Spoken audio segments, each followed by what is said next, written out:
लहानपणापासून ती एका दुर्धर रोगाने ग्रस्त होती। केवळ पैसे मिळवण्यासाठी तिला चित्रपट क्षेत्रात ढकलले गेले। दुखणं सांभाळून तिला दिवसरात्र काम करावे लागले। वयात आल्यावर प्रेमभंगाचे दुःख अनुभवले। नंतर नवऱ्यानेही तिच्या आजाराला कंटाळून तिला सोडून दिले। बेडवर पडून तब्बल 9 वर्ष ती भयानक आजाराशी झुंजत राहिली आणि अवघ्या 36व्या वर्षी हसत हसत जग सोडून गेली। तिच्या सुंदर चेहऱ्यापेक्षा तिच्या जगण्यावर प्रेम करण्याच्या भावनेने ती अमर झाली।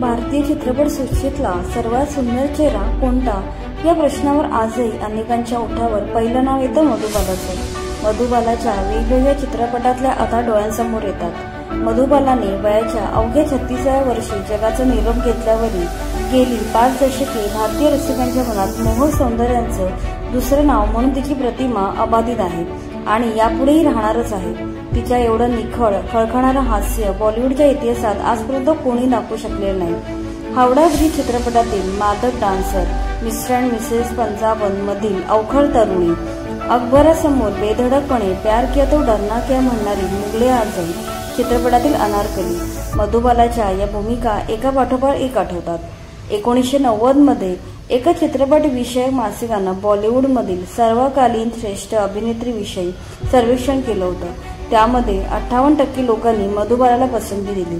दुसऱ्या क्रमांकावर होती अभिनेत्री नर्गिस, मात्र नर्गिसला मिळालेल्या मतांची संख्या होती 13%। यावरूनच मधुबालाची लोकप्रियता पुढच्या पिढीमध्ये किती टिकून होती हे लक्षात येते। मधुबालाला आपल्यातून जाऊन 50 वर्षांनी अधिक काळ लुटलाय, मात्र नवीन पिढी ही सौंदर्याचा मापदंड म्हणून मधुबालाच्या नावाला पसंती देते। मधुबाला यांना अवघं 36 वर्षाचं आयुष्य लाभलं होतं। त्यातही शेवटच्या 9 वर्षात त्यांना आपल्या घरातून बाहेरही पडता येत नव्हतं। मात्र आपल्या अल्पायुष्यातच त्यांनी स्वतःचं असं स्थान निर्माण केलं जे आजही अबाधित आहे। सारं आयुष्य त्यांना दुःखाने पछाडलं होतं, मात्र त्यांच्या चेहऱ्यावरील निरागस हास्य कधीच लोप पावले नाही।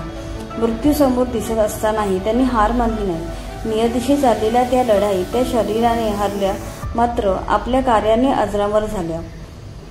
जन्मतः मधुबालाच्या हृदयाला छिद्र होतं। डॉक्टरांनी आरामाची गरज असल्याचं वारंवार सांगूनही मधुबालाच्या वडिलांनी तिला अशा जगात ढकललं जिथे रात्रंदिवस काम करावं लागायचं। 11 बहीण भावंडांच्या कुटुंबात मधुबाला ही एकटी गमावती होती। तिच्यावरच सर्वजण आर्थिकदृष्ट्या अवलंबून होते।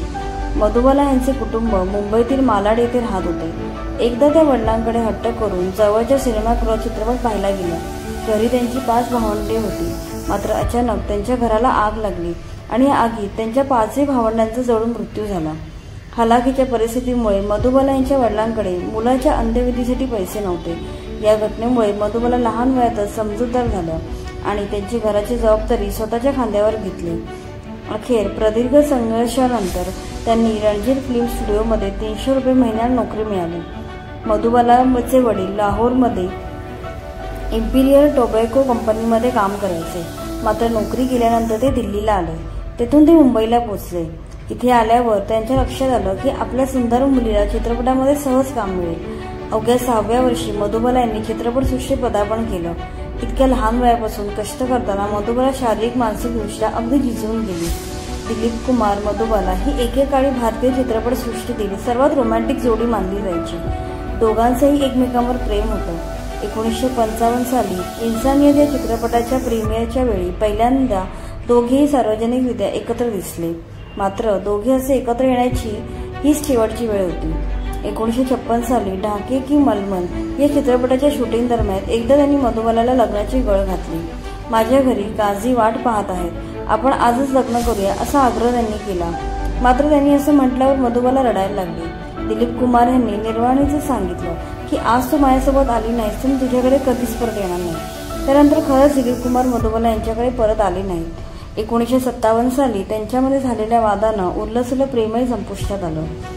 दिलीप कुमारपासून वेगळं होतानाच मधुबालानं मनोमन लग्न करण्याचा निर्णय घेऊन टाकला होता, मात्र मधुबाला किशोर कुमारशी लग्न करेल ह्याचा अंदाज कोणालाही नव्हता।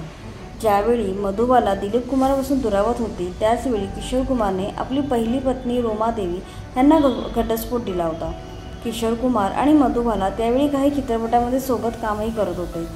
याच दरम्यान ते एकमेकांकडे आकर्षित झाले आणि 1960 साली मधुबाला किशोर कुमार यांचा विवाह झाला।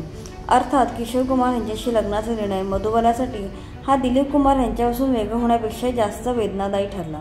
किशोर कुमारला मधुबालाच्या आजाराबद्दल माहीत होतं, मात्र त्याचं गांभीर्य फारसं लक्षात आलं नाही। ते मधुबालांना उपचारासाठी लंडनला घेऊन गेले। तिथे डॉक्टरांनी त्यांना सांगितलं की मधुबाला फार तर फार 1-2 वर्ष जगू शकतील। लंडनवरून परतल्यानंतर किशोर कुमार मधुबालाला वडिलांकडे सोडून आले। आपण खूप व्यस्त असल्याने मधुबालाची काळजी घेऊ शकणार नाही असं त्यांनी सांगितलं। ते मधुबालाला भेटायला यायचे, मात्र 3 ते 4 महिन्याच्या अंतरानं।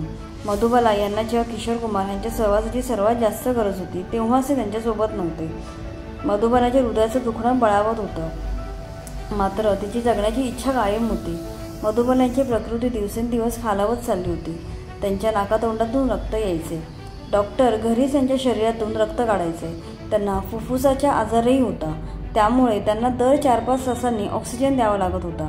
मधुबाला बराच काळ अंथरुणाला खिळून होत्या। शरीरात फक्त हाडे उरली होती। स्वतःला पाहून त्या नेहमी रडायच्या आणि म्हणायच्या, मला जगायचे आहे, मला मरायचे नाही आहे। जगण्यावरच्या या प्रेमामुळे डॉक्टरांनी हात टेकूनही त्या तब्बल 9 वर्ष हा दुर्धर आजाराशी लढत राहिल्या। त्यांच्या आयुष्यातील ही शेवटची 9 वर्ष अतिशय एकाकी होती। या काळात मोजकेच लोक तिची विचारपूस करायला यायचे। शेवटी आजारपणामुळे 23 फेब्रुवारी 1969 रोजी वयाच्या अवघ्या 36व्या वर्षी मधुबाला यांचे निधन झाले आणि भारतीय चित्रपटसृष्टीला पडलेले सुंदर स्वप्न भंगले।